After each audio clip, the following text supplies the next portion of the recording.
ಕರಡೋಣ ಗ್ರಾಮ ಪಂಚಾಯತ್ ಅಭಿವೃದ್ಧಿ ಅಧಿಕಾರಿ ನಾಗಲಿಂಗಪ್ಪ ಅವರನ್ನ ಜಿಲ್ಲಾ ಪಂಚಾಯತ್ ಮುಖ್ಯ ಕಾರ್ಯನಿರ್ವಹಣಾಧಿಕಾರಿ ವರ್ಣಿತ್ ನೇಗಿ ಅವರು ಸೇವೆಯಿಂದ ಅಮಾನತು ಮಾಡಿ ಆಗಸ್ಟ್ 13ರಂದು ಆದೇಶ ಹೊರಡಿಸಿದ್ದಾರೆ.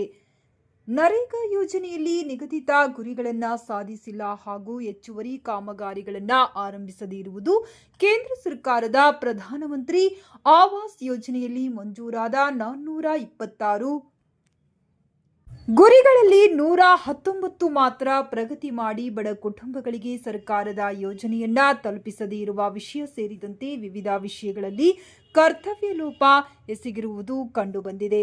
ಅಲ್ಲದೆ ಕರ ವಸೂಲಿಯನ್ನ ಸಮರ್ಪಕವಾಗಿ ಮಾಡಿಲ್ಲ. ಅಧಿಕಾರಿಯ ಕರ್ತವ್ಯದ ನಿರ್ಲಕ್ಷ್ಯದ ಬಗ್ಗೆ ತಾಲೂಕು ಮಟ್ಟದ ಅಧಿಕಾರಿಗಳು ನೋಟಿಸ್ ಜಾರಿ ಮಾಡಿದ್ದರೂ ಸಮರ್ಪಕ ಉತ್ತರ ನೀಡದ ಹಿನ್ನೆಲೆಯಲ್ಲಿ ಮೇಲಧಿಕಾರಿಗಳು ಸಲ್ಲಿಸಿದ ವರದಿಯನ್ವಯ ನಾಗಲಿಂಗಪ್ಪ ಅವರು ಅಮಾನತುಗೊಂಡಿದ್ದಾರೆ.